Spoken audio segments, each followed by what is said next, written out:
Kemal appelle un certain Nurdan pour lui demander s'il sait où se trouve la nouvelle maison d'Azuabla. Ce dernier lui répond positivement. C'est ainsi qu'avec Ehan, il se dépêche pour s'y rendre. De l'autre côté, Nihan a retrouvé Leila dans le bureau de celle-ci. Elle lui annonce que quelqu'un a tué Azuabla et veut faire porter le chapeau à Kemal. Par la suite, les deux se décident d'appeler Ehan et Kemal. Sauf que, les deux voient les appels, mais se refusent délibérément de répondre.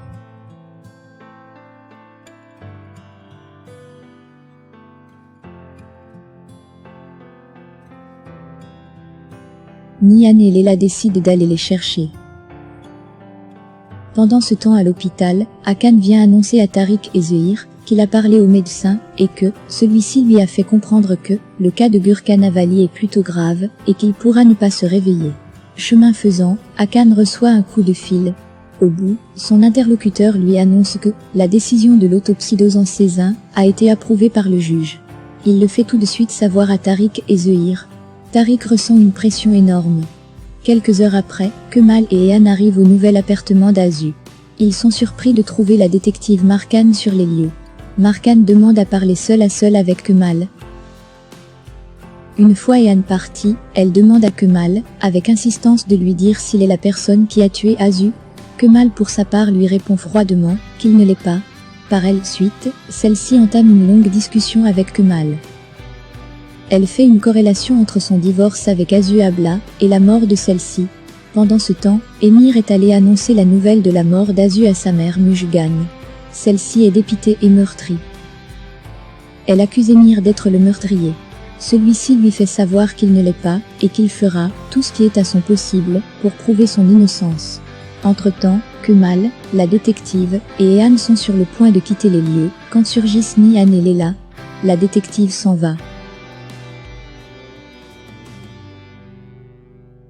Nihan profite pour faire savoir à Kemal qu'elle constate que la détective fait tout pour être proche de lui. Entre-temps, la détective revient puis demande à Kemal de la raccompagner. Chose que Kemal fait. Nihan pour sa part est très jalouse de les voir ensemble. Tour à tour, ils s'en vont tous. Quelques minutes après, la détective est dans la voiture avec Kemal. Ils constatent qu'ils se font suivre par Nihan. La détective propose à Kemal d'aller à un endroit chic. C'est ainsi que quelques minutes après, ils se retrouvent au bord de la mer. Nihan folle de jalousie les retrouve.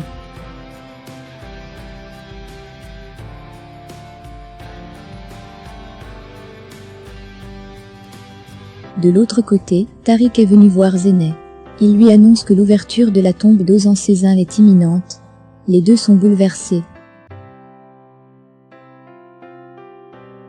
Plus loin, un enfant et son père sont au port. Ils découvrent un truc étrange, puis appellent la police. Pendant ce temps, Kemal, Nihan et la détective sont toujours ensemble. Nihan pour sa part ne cesse de montrer sa jalousie. La détective profite pour questionner Kemal sur son couple avec Azu. De l'autre côté, Emir s'est rendu à la police causer avec Hakan. Ce dernier lui fait savoir qu'il n'est pas la personne qui s'occupe du meurtre de sa sœur. Pendant qu'ils causent, ils suivent une annonce d'un colis, avec des traces de sang, qui pourront être ceux d'Azu. Avant de s'en aller, Emir fait savoir à Hakan que s'il veut revoir son frère Shafak, il devra collaborer avec lui et l'aider à trouver le meurtrier de sa sœur. Pendant ce temps, la détective Markan reçoit, elle aussi un appel lui informant cette découverte. C'est ainsi qu'elle décide de s'en aller. Après quelques minutes, Kemal découvre une bande dans sa paume de main. Il se dirige aussitôt dans sa voiture, pour voir ce qui ne va pas. C'est ainsi qu'il découvre des traces de sang dans sa voiture.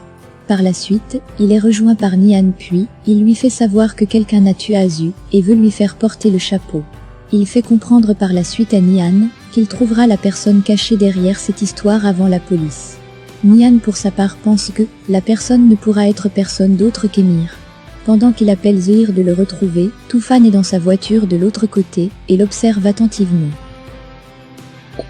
Pendant ce temps, Emir arrive sur les lieux. Il propose un pactole à celui qui a fait la découverte à condition qu'il lui donne les informations avant que la police n'arrive. Entre-temps, la détective Marquand arrive sur les lieux accompagnée de 2 hommes. Au même moment, Zena est toujours en train de causer avec son frère. Elle est inquiète de ce qui va se passer une fois l'autopsie faite. Tariq essaye pour sa part de la calmer en lui faisant que tout n'est pas fini et qu'il trouvera une solution. C'est ainsi qu'il appelle Azu sans succès. De l'autre côté, Nihan sur la route pour le retour. Elle se fait suivre par Toufan qui l'appelle et lui dit de s'arrêter car il a quelque chose d'important à lui dire au sujet d'Azu. Pendant ce temps, Zehir a retrouvé Kemal et Illegales sont une fois de plus retournés voir Bossek pour examiner les caméras de surveillance. Kemal découvre un échafaudage. Bossek lui fait comprendre qu'il appartient à une société. Kemal lui est engagé à savoir ce qu'il fait là cet échafaudage. De l'autre côté, Nihan qui s'est arrêté cause avec Toufan. Ce dernier lui fait savoir qu'Emir est celui qui a tué Azu. C'est ainsi qu'il sort une arme et la pointe sur Nihan en lui faisant comprendre qu'elle va l'aider à prouver ses allégations pour les 2 prochaines heures. Plus loin, la police scientifique est désormais au lieu où a été découvert les traces de sang. Elle fait les prélèvements. Marc en profite pour échanger un peu avec Emir avant qu'il ne s'en aille. De l'autre côté, Kemal s'est rendu rencontrer un responsable de la société en question. Ce dernier lui fait savoir que leur société effectue le nettoyage une fois par semaine, en l'occurrence le jeudi. Par la suite, Kemal lui donne sa carte de visite puis lui dit de l'appeler s'il se souvient d'autre chose. Une fois Kemal parti, ce dernier essaye de joindre Azu, mais cette dernière ne répond pas. Quelques heures après, Toufan est dans un lieu avec Nihan. Il fait comprendre qu'il va lui aussi infliger une punition à Emir pour ce que ce dernier lui a fait. Pendant ce temps, Emir est avec son père dans son bureau. Il donne la paire de gangs qu'il a pris à son nouvel homme fort puis lui dit de faire une comparaison pour voir si l'ADN qui s'y trouve est celui de Kemal. La nuit tombée, Hüseyin et sa femme Fehimé sont en train de lire le journal quand Kemal arrive. Il lui demande si c'est vrai qu'Azu est morte, celui-ci leur fait savoir qu'il n'en sait pas plus. Pendant ce temps, Kemal reçoit le coup de fil de Zehir. Ce dernier lui fait savoir qu'il est dehors. Pendant ce temps, Emir est sur le chemin de retour. Il est stupéfait de découvrir la voiture de Nihan au bord de la route. C'est ainsi qu'il sort et découvre Toufan. Ce dernier l'invite rapidement à monter dans la voiture. Chose que ce dernier fait et ils s'en vont. De l'autre côté, Kemal vient retrouver Zehir. Ce dernier lui fait savoir que les membres de la société étaient effectivement chez lui hier. Kemal pour sa part conclut que cette société est de connivence avec les meurtriers. Pendant ce temps, Emir et Toufan arrivent où se trouve Nihan.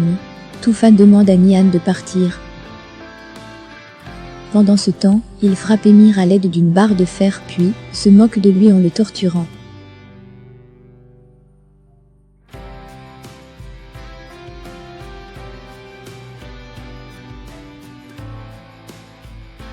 Plus loin, Nihan appelle Kemal qui est désormais sur la route pour se rendre au lieu du crime. Kemal lui fait savoir qu'il s'en va chercher le meurtrier au lieu du crime. Nihan pour sa part lui fait savoir qu'elle sait où se trouve Emir. Pendant que Toufan menace de tuer Emir en l'accusant d'avoir tué Azu, Nihan écoute. C'est ainsi que, ne pouvant pas supporter, elle entre. Pendant qu'elle veut empêcher Toufan de tirer, Emir se lève puis frappe Toufan et le neutralise. Nihan pour sa part réussit à calmer Emir puis demande à Toufan de s'en aller.